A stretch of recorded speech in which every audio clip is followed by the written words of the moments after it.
Torrey Smith with a second effort.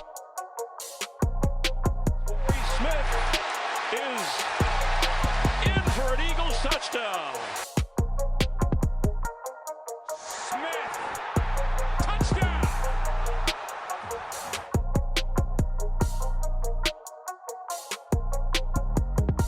Welcome back for another episode of Trending Thoughts. I'm your host, Torrey Smith, and I'm here live from our Airbnb with the blinking fire alarm with our man, Julian McFadden, Coach McFadden. He's a head coach at SCH Academy, right outside of Philadelphia, the head basketball coach. And he's also one of the track coaches for the Contact and Electric Force, which is a track team. For those of you that follow myself and my family on Instagram, Chanel and her family coaches and kind of all a part of it. So we're here in Orlando right now at an AAU track meet. The kids are doing extremely well at this point. Got some medals back home. But enough about them for right now. It's a topic. Yeah, man. Give you the opportunity. You know, you're a head coach. Yeah. Right? You can be you're also an educator. Yep. I want to start with the education part first. Simply because there aren't a lot of Black males that are educators. Right. Why was that important for you to be in that space? So it all kind of goes back to my coaching, right? So my school is a school that I attended. So I went to SCH Academy back in 2001 to 2006. So it was, predominantly Caucasian facility, you know what I mean? So I didn't have a lot of like male teachers and African-American teachers to start with. So once I got those kind of connections, I was able to that was when I kind of became more engaged in it. And then my sister ended up becoming a teacher. My aunt was already a teacher. It was kind of just a part of my family history. She brought me into her classroom one day, introduced me as like this big time coach. I was like an assistant, making like no dollars an hour. But the kids kind of looked at me like, oh man, look at this dude. And you could kind of see the attraction. So that was really what brought me into teaching, and they kind of hung on to the things I was saying, so I thought I could be successful at it. So kind of started right there. And you went from obviously playing, you were an athlete yourself. Yeah. So I played D2 at Chestnut College, right in Philly. And I ended up coaching there for like 6 years. And then my high school job opened, and they called me like, yo man, who's good in the area? What AAU guys are good, who can kind of get us to where we want to go. I'm naming names, dumb.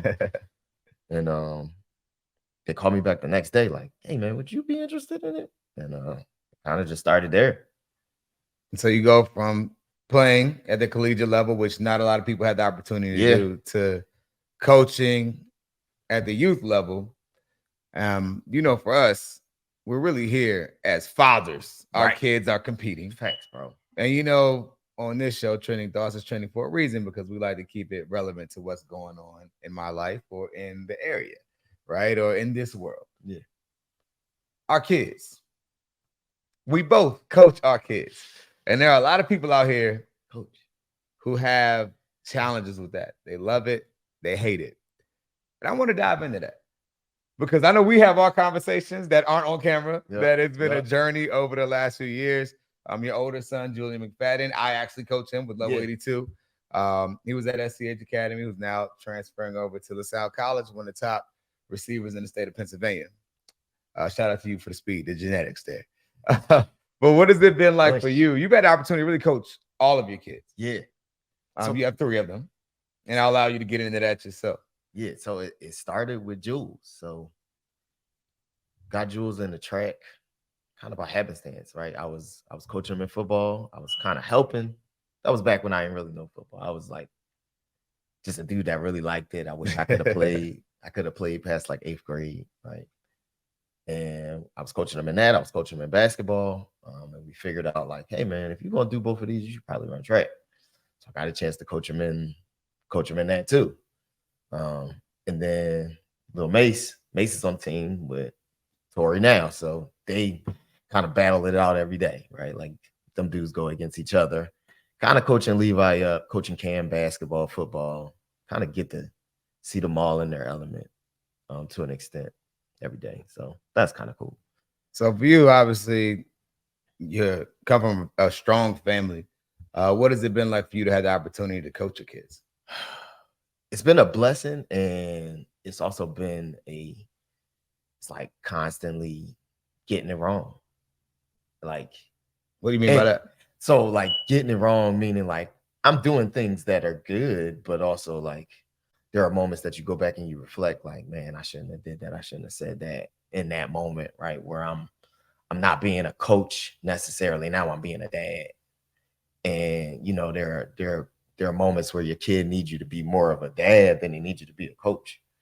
And you feel like, or at least I do, in those moments, like, man, I don't think that's what you need right now. I think you need me to kind of be a little harder on you so you understand. Again, coming from, I played Division II, right? So like I did play at a high level to an extent. And it like required a lot of work. So like, you know, wanting your youngins to do really, really well and like be good players, and like even if they're not good players, it's like, hey man, your effort is like can't really quantify that. Like you gotta do as much as you can to be good as you can. If this is what you want to do, right? This ain't what you want to do. Hey man, let's read as many books as we can. We can do that too. But once they decided like, yo, this is what I want to do, and it kind of started with Jules, and to an extent, I was kind of like a helicopter dad with Jules, where I kind of settled down as I got more because I've been able to go back to those experiences like, that ain't gonna work with a McFadden kid. I kind of know what parts of my genetics went into them. So that makes it a little easier. But it's been a learning experience. It's been great because you get to spend that time with them, and I think I'm a good coach. I know you a good coach. You know you a good coach. You know what I mean? You know your kids are getting the things that they need, not necessarily just in the sport, but like just the life lessons that kind of come with it. You know what I mean? And I think that's the goal. I think about myself and coaching TJ. He's the first kid of mine that I've had the opportunity to coach. I've had the opportunity to coach Cam as similar well. to Jules too. Oh my goodness, Unbelievably man. similar to Jules. So for those that don't know Jules and that don't know TJ as much, TJ's only 9. So for those that don't know me, he's only 9. So give me some grace. I'm talking about a 9-year-old, but it's really deeper than that. Hide take that 9-year-old and move him to the side. All right. But he's a extremely talented kid. And like you said, Jules is an extremely talented kid. I think they're different in little ways, small things. I'll talk about TJ first. You can talk about Jules. Yeah. And we're not trying to bash our kids, but my son, very gifted, has a lot of talent. He's just working on the work ethic part, right? And it's bigger than the game. So for TJ, in the way I coach, and the reason why I'm coaching him is like, man, I want him to understand that you have to be disciplined all the time. Right. It's all about your effort, right? And your attitude. Like all the kids that play with us for Level 82 or the East Howard County Jaguars, I always tell them football's all about listening, paying attention, and effort. And as they get older, they understand there's discipline. With those things there, my child struggles with. Right. Not saying he's a terrible person, he's an awful kid. He just struggles with that. And I know that adults in this world, they don't do well if they're not disciplined, if their effort is not good, right? And they're simply a selfish person as well, right? And so for me, it's huge to try to pour into them that way. And I think sports and coaching them has been a great way to do it. And what about Jules on your side? So Jules, man, it's funny because I think he's really opposite of me. I'm a really confident dude. And I think that he, at times to an extent, right? Like I think he's becoming more confident. I think he's starting to figure it out, and he's 16 years old. So like, it's taking time. Growth, yeah. But I think that, and I've always thought like confidence has always kind of been the thing that's been like, all right, man, this is where I really got to pour into him. Cause I kind of like TJ, like I think he's really talented, you know what I mean? So, and it was just like born with stuff. Like I ain't do nothing to like give him none of that stuff, you know what I mean? So I think it was been more about like, even in the moments that I'm coaching him, and because I got to coach him this year in track. So I coached the high school track team too. So I've been able to kind of see him like go from having Chanel to coming to me as a high school kid and knowing that like, yo, you could probably win all these races pretty easily, and knowing like what he's like the night before where he don't feel that well only because he's a little nervous about the track meet tomorrow. You know what I mean? So it's been about kind of pouring into him just in like terms of confidence. Like, I think that's always been the space of, and I think that's the other part of it. Like, even as a coach of your kid, like, the parents are coaches too. So, like, even when I had to take that head off, and we get in the car and we ain't talking about nothing that is basketball, like or track or football, like, hey man, I gotta coach confidence into you no matter what it is. You know what I mean? So that's been a lot of the journey with Jules. Now, Mace, Levi, all of them are like, Everyone's there. everybody's really different. Everyone's You know what I different, mean? yeah. Like, so the other ones I'm starting to see, and again, learning from making mistakes, right? Like, you're gonna make mistakes. Like, there are gonna be moments that you say stuff that's just like, So when you say mistakes, let's dive into that. yeah. Because as coaches, and I'm sure a lot of people can relate to this, there are times when your kid's doing something and the world may think you're on him harder because he's your child. How do you feel is the right way to move about dealing with your child in the space of coaching, to whereas it doesn't feel like it's a dad just hammering down on them, it's a coach hammering down on them and not holding them to different standards? That's a difficult question, man. I would say the space that I've found that to be the easiest is when I'm just unbelievably hard on everybody.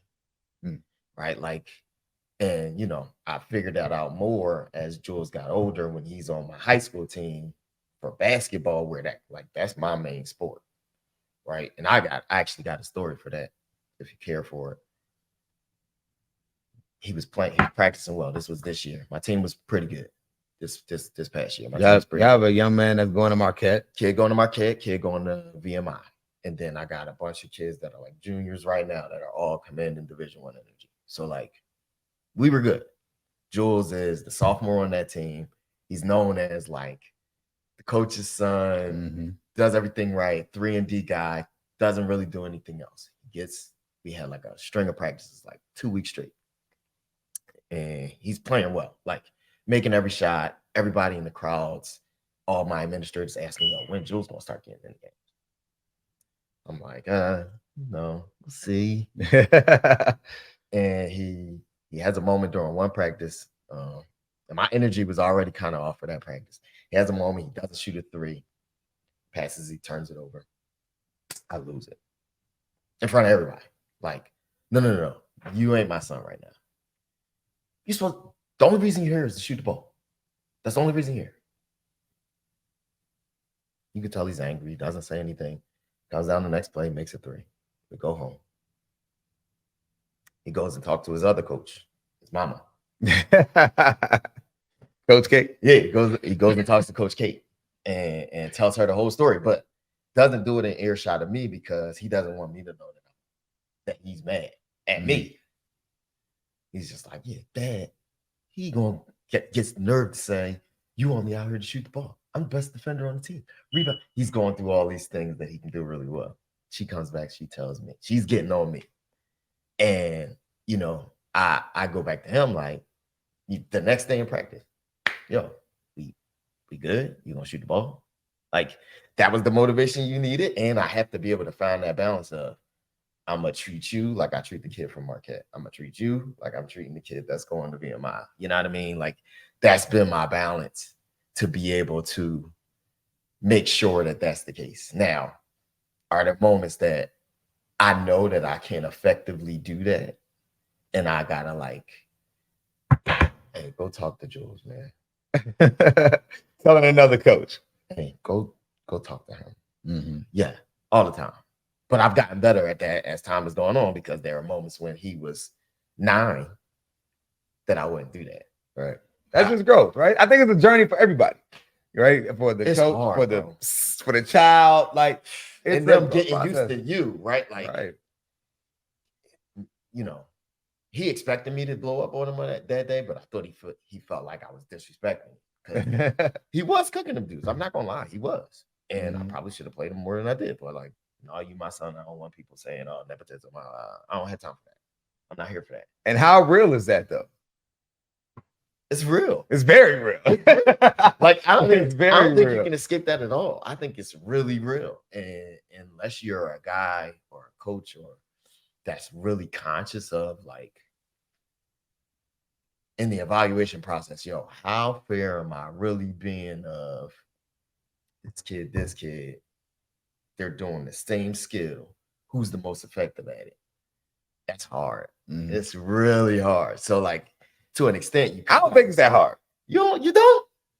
Listen, I don't know, bro. I kick my son out the game. I'll kick your son out the game. I kick my mama's other sons out of the game. But I'm with you on that. If you're not doing what you're supposed to do, like, that's what it is. That's why I have a real problem with daddy ball. I do. Which is why I love the fact that you're honest and you're transparent. But, like, there's a real problem in coaching culture with people and figuring out how to manage their kids. Yeah. You can have a very talented child, but if their attitude is trash and you're letting them get away with certain things, and there's no accountability there, that's the problem, right? I think at any level, there's always a little bit of, if a kid is, you know, maybe he's not doing something, but hey, man, we kind of need him. Yeah. Anybody that plays on my teams, it sounds awful to say this, but I don't feel like I need any of y'all little jokers, right? Like, I'm here to help. I'm here to help you. Yeah. Right. Like, I'm not like the NFL ain't gonna call me the coach because I'm doing well with this 90 team, with this 707 team. Like, and I say no to jobs at every level every single year. And I'm here with you. Right. That's how I feel. But at the same time, it's like there are lessons that you're trying to teach them. And I feel like accountability is the number one way to help crush daddy ball, and also communicating with other coaches on the team. Yeah. Yeah. Because I think a lot of people are like, oh, it's my son, we're gonna do this. Like, you know, my son's very gifted at football. Anybody that watched the East Howard County Jaguars play in the semifinals and in the Super Bowl, I could probably play half the game to get to the Super Bowl. Right. And he's one of our better players. It's like, if your attitude's trash, or if you're not playing to a certain level, or you're not being a good teammate, you got to get up out of there. Yeah. And I think dads sometimes have a hard time of holding their kids accountable, because sometimes, to be honest here, it may be a problem at home too with accountability. Yeah, bro. And I think so when that spills over, because you know your child better than anyone else, because you know, like, oh man, like, maybe it's not best to pull him out. Yeah, so now, you know what I mean? Like, I gotta let him go because I know he may be better. That's not fair to the other kid that you don't know as well, right, who maybe needed one more chance to get it right. Right. So rather than me, where you know more of the conditioning of your own kid, right? You know what I'm saying? And like, no, bro, I know we talk about this kind of stuff. Yeah, and it goes both ways, right? It's like it goes both ways. You can have a quick trigger with your child when you know what you expect of them and they know how to do it, but also at the same time, some people let their kids get more room because they know that's just kind of how he is, but he'll come back around. Right. I don't have those problems. I'm taking everybody out. Yeah. Right. But I think everybody got to go. Everybody got to sit there. Everybody got to go. But I think as a coach and as a father or a mother, you got to really process, like, where does my child fit into this? And where do I fit? You got to really look at yourself in the mirror. And I think the number one way is to ask your coaches. Yeah. It's crazy because I was thinking about this earlier. I said it earlier. I believe that the parents are an extension of the coaching staff too, right? Like, and I see this more than anything within the game of basketball. I see it a lot, right? Where, you know, I'm the coaching staff at school, and I say, hey man, this is the way I need you to play. Let's get in the lane, but let's not over dribble it. Let's not get it too far in, man. So as you see that dude manipulate, throw the ball. And you get home and the other coach ain't really telling you that. Right. So that's altering the way that the kid even thinks about or manipulates the game itself. Right. Like I think that's. So you're saying you think some parents are a problem? So you think some parents are coaching too much at home? I'm thinking, I'm not gonna say a problem. I would say that I'll say a problem. There is coaching, like they're an extension of you, regardless of if it's positive or negative. Like, you know, a mom, a Coach Kate that brings her son home and is unhappy with Coach Jules, quite possibly will say something that Coach Jules doesn't necessarily want. And it's going to alter the way that your kid is going to look and the way that they fit into the scheme. You know what I mean? Yeah. So like, I think to that extent, you got to be like, as a parent, I will say this, and I'll look at the camera. As a parent, you got to be really conscious of just the messages that you're giving, right? And like how that's going to affect not only your kid's performance, but the performance of that team. Now, individually based stuff, a little different, right?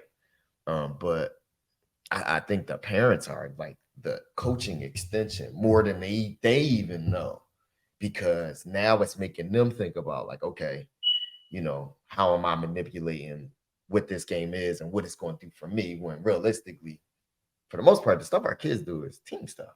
You know what I mean? So like, you got to be thinking about like, all right, well, I'm getting in the lane to get this dude up. I'm running this route so that this dude goes this way so he can get, you know what I mean? But I think it's all boils down to communication, though. Yeah. Right? Like, if as a coach, especially when you have a child on your team, if you're able to communicate what the standard is, right, like what the goals are, what your expectations are, and maybe even break it down what your expectations are for your position or for certain individual players, right? You communicate that with the parents. All parents don't. Everyone wants their child to be Michael Jordan, right? Peyton Manning, right? Start naming some of the GOATs in any sport. That's what everyone wants for their child. They want them to be that. But if you explain that, I think you get a better chance of getting through, especially when your child's on the team and people may feel like, oh, you're not holding this joker to the same. Is he doing that? Are you asking why is he the one getting up all the passes? Right? Why is he the one getting all the 3-point shots? Right? Like, why is he only coming in the game shooting when he's in the game? He's not passing the ball. Every time in the game he's shooting. Right? I think sometimes if parents are able to understand that coaches' jobs are to figure out what's best for their team, you would be in a better place. But also communicating, like, I think parents can get in the way. Just like I think coach dad can get in the way. Because I will tell you right now, I am not a nice coach. I'm not. Right? I love all the kids. I tell you, I'm not nice. I love them all. But there's been times that I can look at where I am right now as a coach, and I'm glad Chanel's not in this room right now. And a few years ago, where I've grown, I was extremely hard. Like, there were times where it probably did feel like, hey, because I know how my son is, I'm disciplining him a little bit more. Right. I know and like that. Right. Yeah. Because Jules was 8 and it was like, geez, man, he can't do nothing right. Like, and I really did. And all kudos to Coach Kate. Like, I did have to start like stepping back and hearing those moments of like, well, you didn't have to do that in that moment. Like, he kind of didn't deserve that one. You know what I mean? And me to act like, oh, yes, he did. And then think about it later and be like, damn, he probably didn't deserve that. You know what I mean? Like, that accountability, that communication piece, like, again, from that other coach at home, that mattered. You know what I mean? Yeah. But the daddy ball thing to that extent, I've actually started to experience that more. And I think I'm starting to think about it more because of the lens that I take on when I'm coaching them, right? Like, I'm so conscious of, no, I'm gonna treat everybody exactly the same to make sure that everybody's held accountable to this, that when I see it, it just bothers me. Like, and I see it more in football. All right. Yeah, football. I see it more football, daddy ball is awful. I see it more in football than I do in basketball. Like, I think there are less dads that know what they talking about, but like, in football, I see it. And it happens in all sports, right? But I think as a coach, especially for myself, like coaching TJ in 7-on-7, and also at the same time running an organization with Level 82, it's like I do not want a brand or meaning with Level 82 or our coaching that I'm coaching that anyone ever feels like, oh man, he's playing favorites. You need a consistency, right? That's the line that everyone wants to say. And I'm like, the number one tip for folks that are struggling with that is like to actually ask. I think it might mess with your pride a little bit. Right. But as a coach, as a coach, like, hey, talk to your parents. Those are the ones that are gonna gossip. Real right. On the sideline, they go pull out their little folding chairs and like, there you go again. TJ doing this again. Why my son ain't doing it? Right. And I think if you're able to communicate directly, like, and ask what your opinion, whether it's right or wrong, right? I think all parents' job is to protect their child. So even when a child may stink or he's struggling with something and he needs to develop more and you don't see it there, but the parents do, they're like, well, number one thing that most parents say when their child is struggling development-wise or he may be behind is that, well, how's he going to get better if he's not getting a chance? Ain't doing it. If he ain't in there, what? And it's like, hey, that's what practice is for. Yep. All right, that's what practice is for. But you got to earn it, right? My thing in line to all of our kids is always everything that you do in practice, the way you carry yourself on and off the field. All you're trying to do is gain trust from these coaches. Mhm. That's it. Everything that you do is just to simply build trust. Yep. And so for you, if we don't see that, then that's what it is, right? Like, and you talk about expectations. We have a rule on our 7-on-7 team where on Saturday, and you're a parent, you know, the rule is Saturdays in pool play, everyone plays. We want people to get the opportunity to develop, Yep. to work, to play. But on Sunday, the players that played the best play. Doesn't mean your child stinks. No, doesn't mean I don't like your child. Absolutely not. It simply means that these other 7 guys that are on the field on offense, 7 guys on defense are Rolling. playing better. Rolling. And that's a real thing. Yeah. Right? Your child's not the best all the time. Child may not, for sure, sometimes in our case, sometimes not even all about talent. There's some guys that are actually better. They don't play well. They're held to the same standard. Yeah. Right. I think it's about being consistent there. But you know, some people really struggle with that. But I think accountability is always key. Something that's real life for you is we talked about Julian a lot. That's your oldest son that I had the opportunity to coach. You're done coaching him now. Yeah. It's over. That's it. Just like that. Like he's That transferring to another school. Coached him his whole life. Coached him his first football team. He was what, 6 or 7, 10 years ago. Coached him basketball all those years. Coached him in track all those years. Me and Chanel. And I got the chance to like coach him as a sprinter. Like this was my first opportunity. Like I'm a sprinting coach. Like no, it's me. Mm-hmm. And basketball, I was his head coach. Like he had to kind of listen to me. And it's gone. It's gone that quick. But you held him accountable, right? Even on the basketball team. Had to, bro. I mean, a lot of people don't do that. I mean, your son's a great athlete, one of the fastest kids in the state of Pennsylvania, one of the best receivers in the country, playing 4 minutes on a very talented basketball team. 4 minutes. So he, and it was more like, you know, defensive minded, 3-point shooter kid, talent, you know, can jump, all that stuff. Hey, he's tired. I need you to go in, cover this kid for 4 minutes straight. Don't let him touch the ball. If you're open, shoot the 3. If you're not open, shoot the 3. After that, I'm gonna get you out. You're gonna come sit down. That was the majority of what Julian's varsity basketball minutes look like. Did you communicate that to anyone? Because I know sometimes there are parents that feel like, oh man, his son just gets in the game and he just shoots the ball. And his son, he just letting him shoot the ball and he don't take him out.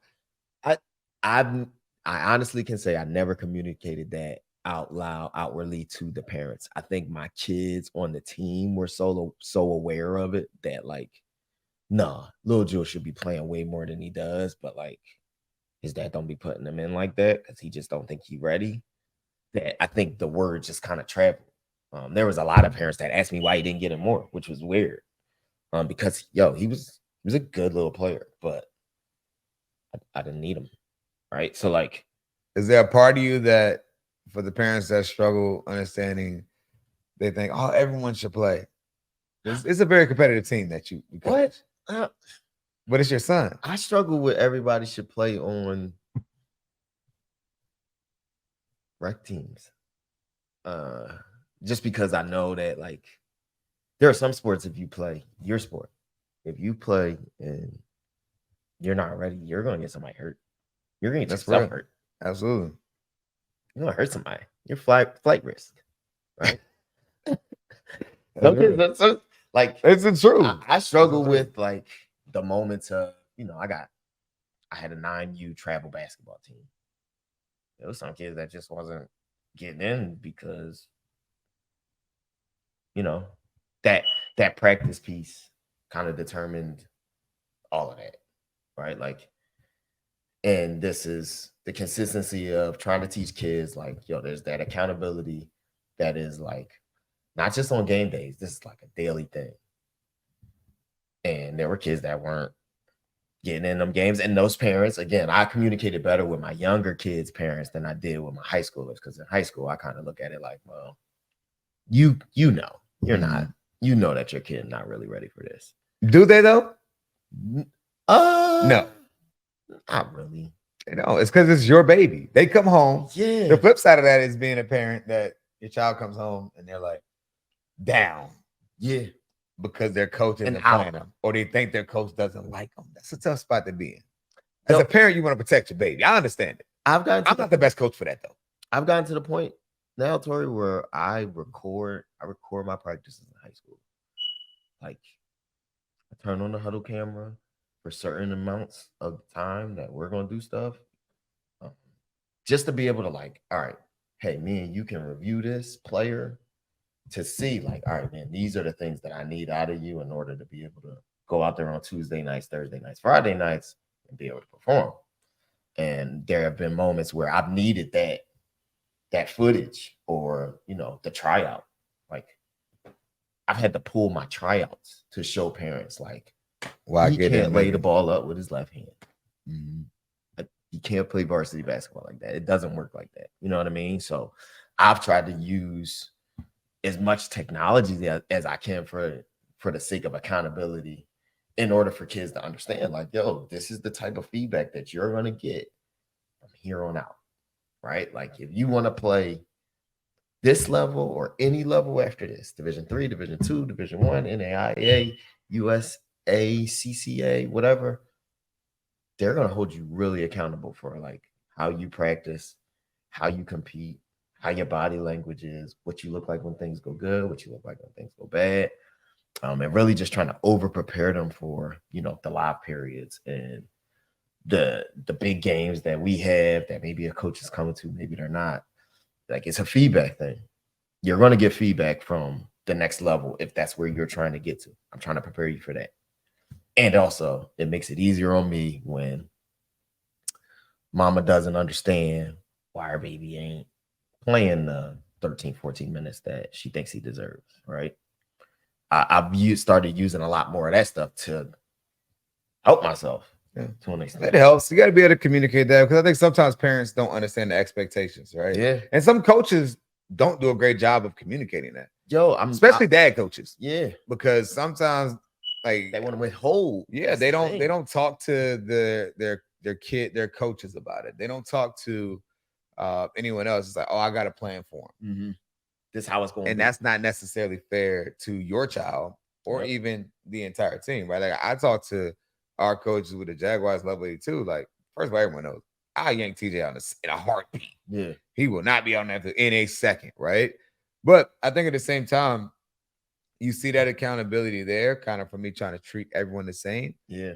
But it would be a lot better if, and you know, we do kind of over communicate that. We do. We communicate that standard of what we expect from you. Though, man. And everything is about. I need to start doing more of that. I think that's the thing. Like, even with high schoolers, I'm really not that good at that. I'm good at communicating in terms of, like, yo, this is where we're going, this is what we're doing, this, that.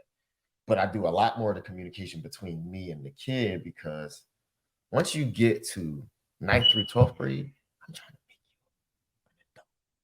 you like, I'm no longer allowing you to, oh, my mom had to email you and tell you I'm gonna be late for practice. No. You gotta call me, bro. Right? Like, I'm really trying to over prepare them for that side of the world. I don't even think it's over preparing. It's what needs to be done, man. Yeah, like, you ask these jokers anything now, if their mom or dad didn't do it, they have no clue. They don't know. Yeah, so it's important. That's a part about it. I think going back to actually coaching your kids, like, sometimes, like, that standard, if you know what you're preaching at home and what you expect out of them on the court, on the field, or whatever, sometimes it may be a little bit harder to. Yeah, they may feel a little bit more. Like, wait a minute, man. You literally came home in the car with me. You don't know that? No, that's the tough part. It's tough. That's the tough part. It's tough. What would you say in your situation? You've been able to coach all your kids, and you're gonna be coaching a Levi, Mace, and Cam for the next 5-10 years. Unless they leave me to. Unless they bounce to go to different schools. Unless they leave me to. What would be some advice that you would give yourself, or that you would give to a coach that's coaching his kids, that you've learned from making mistakes? Some advice based on something that you've done in the past that was wrong that you know it could benefit them and their child's journey in the future? That's a simple one. As soon as the practice is over, leave it there. Whatever the event is, as soon as it ends, that's the end of it. And I got good at that this year. Like last year, I was pretty good at it with Jules because I was coaching him the most. And it was like as soon as practice was over, 4 o'clock to 6 o'clock, come 6:10, as we got in the car, we're not talking about basketball no more. We're not getting home and talking about the rep that I didn't like defensively, where he didn't slide fast enough. We're not talking about, what did he think of this part of film? Like, we're not talking about that. I had to find a really comfortable space to just be dad. You know what I mean? And like there were moments early on that I never did that. Mm-hmm. I was getting in the car and I was just like, yo, like what was this rep? Why was, this kid was running past you? He's not faster than you. Like what, this effort has got to be like continuous. And over time, it just turned into, sometimes that's not helpful.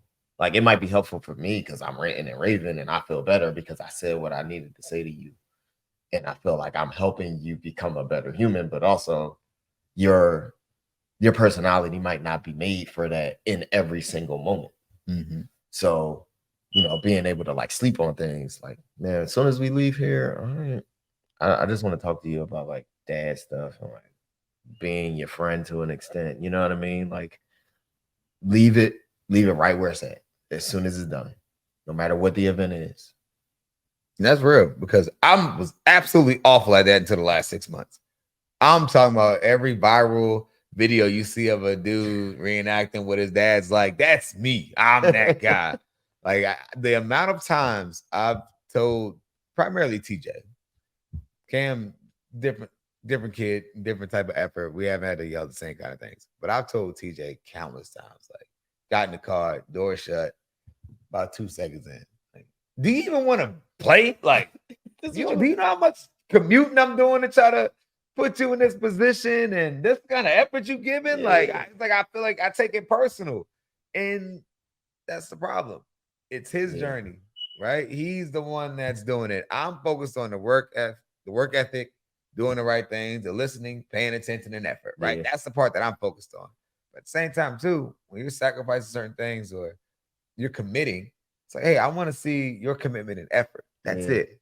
And I really struggle with that. And when the game's going bad and it's awful or practice is bad and he's lazy, dragging tail, it's like that's not what we do. Yeah. Right. And that's the part as a dad and a daughter-son relationship. It's like, yo, we got to stand up for who we are with our bloodline. I say that a lot, yo. McFadden's don't do that, bro. Like, I've been saying a lot more this year, which I need to evaluate that as well. But like, yo, McFadden's don't do that.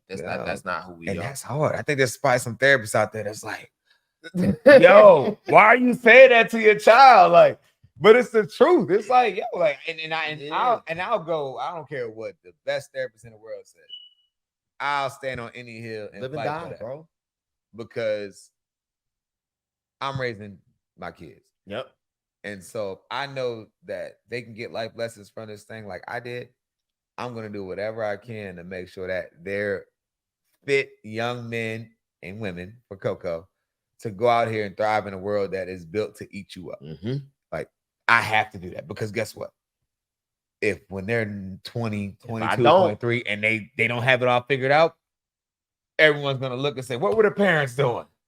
Right? So I'm like, listen, I know kids make their own decisions, but it's my job to inform them and to give them as much love, experiences, the highs and lows to build them up.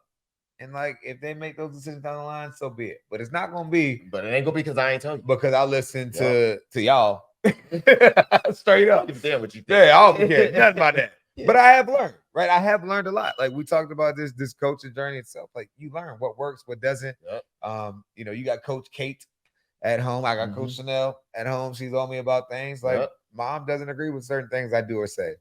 And I tell her every day. Sometimes I'm like, I understand. Most of the time I'm like, okay. Like, and like that, like, okay, you deal with him that way. He needs this kind of balance. But even then, I can look in the mirror and say, yo, some things aren't the best. Yeah. Like some things aren't the best. But I really love that advice, man, because I wrote down and sat down to think about 3 tips that I thought really think that every parent needs to know if they're going to coach their kids. So you kind of hit on one of them, but I'm going to give you out 1 through 3. Let's hear it. Number 1, no daddy ball. No gotta be daddy bad. ball. As a coach in general, it's just bad. It's just bad as a coach in general. But daddy ball is worse because now you disrupt the culture between the players because they can feel it. If there's favorites going on by Disrespect the the coach, game. You just Yeah, disrespecting the it game. is. Regardless It of what the is. game is, you just disrespecting the game. It is. It is. It's awful. No daddy ball, right? You can't play favorites. Hold your kids to a standard, and they got to play at it, or they're not going to be on the field. Number 2, you got to build a system of accountability that goes all the way across the board, not just in terms of you disciplining your child, but for everyone across the board. And I say accountability, I mean how you play, how you act, how you conduct yourself, right? If your grades are trash and the other kids' grades are good, but this is the standard that you say you're preaching, we need to make sure there's some accountability there. If the effort's trash here, but it's like always good on game day, we're going to need to see some accountability. Those minutes need to be affected, right? I think that's on the dad/coach to make sure that they're consistent because that's what's best for the kids in the long run anyway. And number 3, you hit on it, was to leave it all on the field and the court. And I've only been doing good at that for the last few months. So I'm not going to sit here and act like I've been great at it. But someone told me, it was like, don't discuss the game afterwards. And what's the crazy part is he comes up now and he wants to talk about it later. Yeah. And I want to know what you think. And I'm in a better place. Yep. Right? I think that's with any conversation that you have. Most of the time, when time passes, you're able to have a better conversation. So when I talk to him right away, I'm like, bro, do you want to do this? Right? If I get some time, then I'm like, all right, man. You get a chance to yeah, reflect, like, all right, well, Yeah. you might have did this because of this. All right, yeah. Now, Yeah. let me hear your thoughts. I mean, and another thing, even on my own, I recognize that I can be so negative at times, or it can feel so negative at times that it seems like you're ignoring the positives. And Chanel always, Coach Chanel is always on me about that because my kids do some great things athletically in school, out, but it's like I sometimes forget that the expectation and things that you're supposed to do, like I think good job is enough. Yeah. Right. Yeah. But when you're not, I'm on you. So I'm trying to adopt Coach Chanel's philosophy a little bit more, trying to balance it out in the middle because she's always like, well, your praise is quiet and your criticism is loud. That's a good job. And I'm like, all right, I can see that, so I'm going to try to be a little bit better. But also you got to know it's sports. So you can say my praise is, it doesn't match my criticism, but there's a lot of things to criticize. Yeah. Right? That's the thing they look for. And it's on video. Yeah. So that's the best part. So let's write down pluses and minuses. You're going to see a lot of minuses here that you're able to recognize, right? But I think also as a kid, building them up, or even as a college kid, high school kid, it's still the same. I think everyone wants to know what they're doing because any human, it starts to feel like an attack and that you're not good enough. It's still the 3-to-1 rule no matter what, right? Like elementary, high, middle, 3-to-1, praise over the negative. Like, all right, let me give you the 3 great things, y'all. I really like this. These are the things that I really, really enjoy. This is what we got to figure this piece out. Mm-hmm. And I'm not good at that currently, but as a teacher, that's my mindset. That's the weird part, the switch that I kind of can change. As a teacher, oh man, it's 10 people in here with their eyes on me. At least sooner or later, I'm gonna get the 100%. I'm at 90 right now, right? And then I get the basketball. It's just yo, my man, you are over dribbling and it's bothering me. You know what I mean? It's finding that balance and being able to feel it in the moment and be like, all right, man, you got to do this a little bit better. With your kids, it's even harder. Yeah, because they get all you do, all people talk about is, oh man, did you see that? See what he just did? That little dude is. All right, guys, let's relax. You want to humble him a little bit. Yeah, he missed the block there. Yeah, missed that block. That's why he got tackled. Listen, it's real though. But I think that's the coaching mindset. But that's why I make a point of educating my wife and also educating our coaches up on like what things are important. Yeah. Right. So, like, for example, perfect example, TJ, he's been plenty of times where he scored long touchdowns. Mm-hmm. Everyone else says, yeah. I'm like, bro, you were jogging.